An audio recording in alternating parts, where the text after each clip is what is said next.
Thank you, Dr. Dekian, for this excellent presentation. I must say, I prepared quite a bit for this, and I never thought we were going to talk about sex toys. Sur ce, passons à notre deuxième participant, le Dr Donald Boisvert de l'Université Concordia. Les constats que le Dr Boisvert nous présentera sont tirés de sa vaste expérience de recherche parmi l'Église anglicane du Canada. Comme vous le savez peut-être, la question du genre et de l'identité sexuelle a fait l'objet de débats au sein de cette Église au cours des dernières années. Pour nous en dire davantage, accueillez le Dr Donald Boisvert.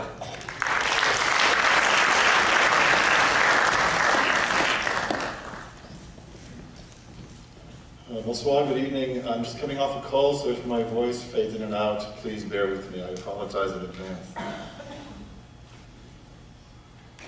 On September 19th, 2010, while on a visit to England, Benedict XVI beatified John Henry Cardinal Newman. Beatification is the step before being made a saint. John Henry Newman was an Anglican for the first part of his life. He was an important influence on the 19th century Oxford movement, which sought to restore the Church of England to a more Roman Catholic form of practice. He converted to Catholicism and was made a cardinal because of his prestige. During his life, Newman was considered rather sexually suspicious. In the highly masculinized culture of Victorian England, he was seen as effeminate. Though a celibate, he had a very close relationship with other men, and asked to be buried in the grave of his lifelong close friend and companion, Ambrose St. John. When St. John died several years before him, Newman had remarked that his pain was more intense than that of a husband upon the loss of his wife. As might be expected, Vatican authorities have tended to downplay this aspect of Newman's life. After all, a potentially gay saint might raise too many uncomfortable questions.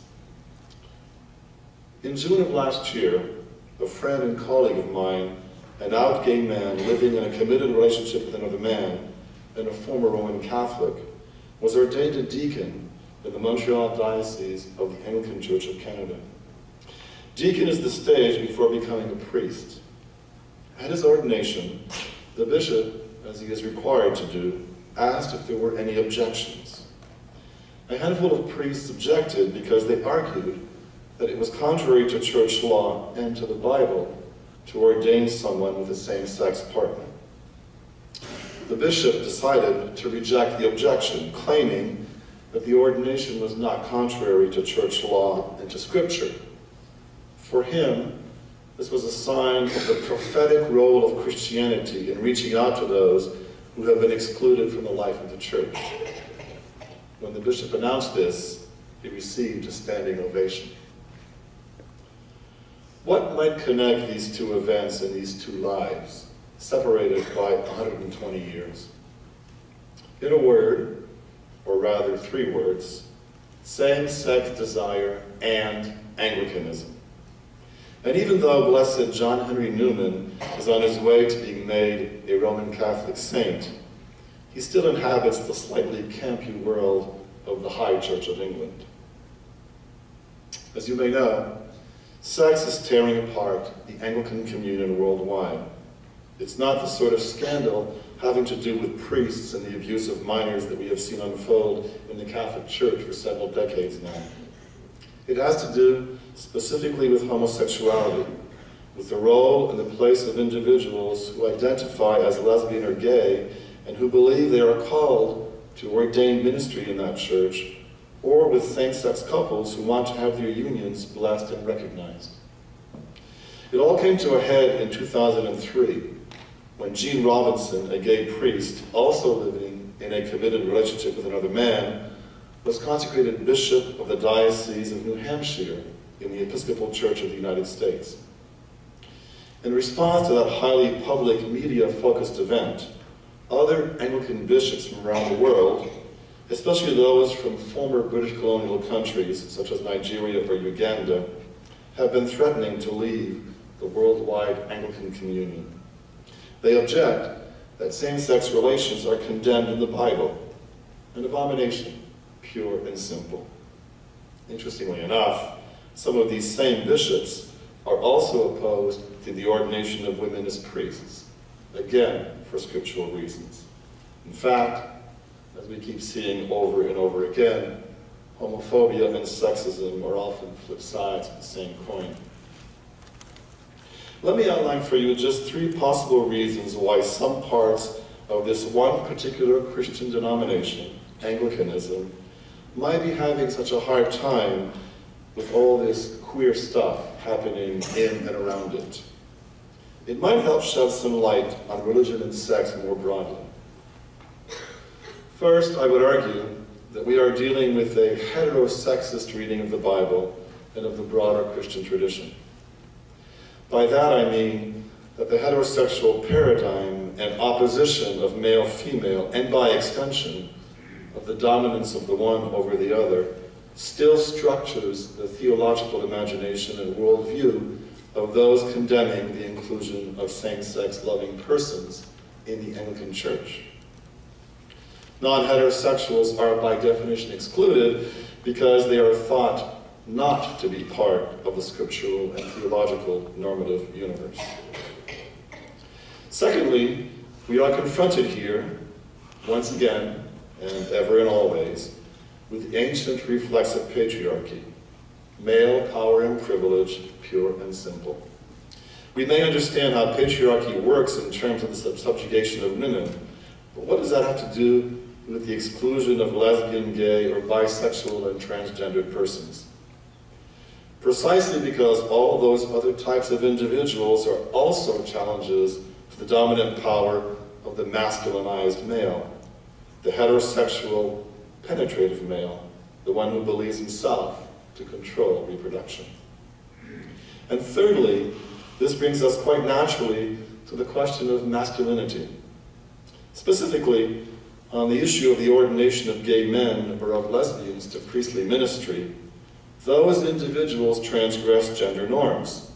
They open up the distinct possibility of doing priest differently, though no longer keeping it a privileged venue for straight men only. It is also very much, I would argue, at the heart of the Roman Catholic refusal to admit women to its priesthood. All 3 of these factors, and there are others, are naturally interrelated, for it is quite difficult, if not impossible, to disassociate them. Religion, however, is a dynamic and ever-evolving reality, and sex, by its very nature, is transgressive and hard to contain. Even though, as we both know, there have been countless attempts throughout history to structure and to control both, and there still are. Most often, they prove highly unsuccessful. Why is it, therefore, that religion and sex, as my colleague asked earlier, are such flashpoints in our culture, specifically when they are placed side by side? Who gets to set the boundaries between them, and how are they resisted? Who gets to do the resisting, and why? These are certainly tough questions, and none of us here this evening claims to provide a full or satisfactory answer. But allow me in closing to sketch out one possible venue of reflection based on what I have discussed with respect to Anglicanism, which might feed our further conversations.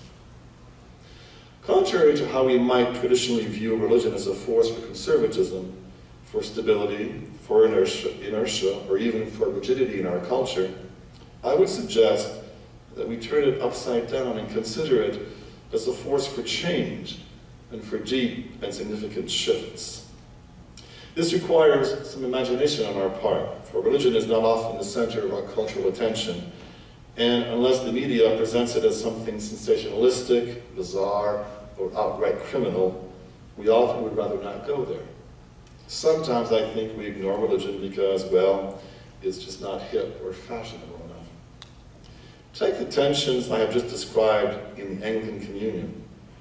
It's not the clergy pushing the boundaries there, even though they may well speak the loudest.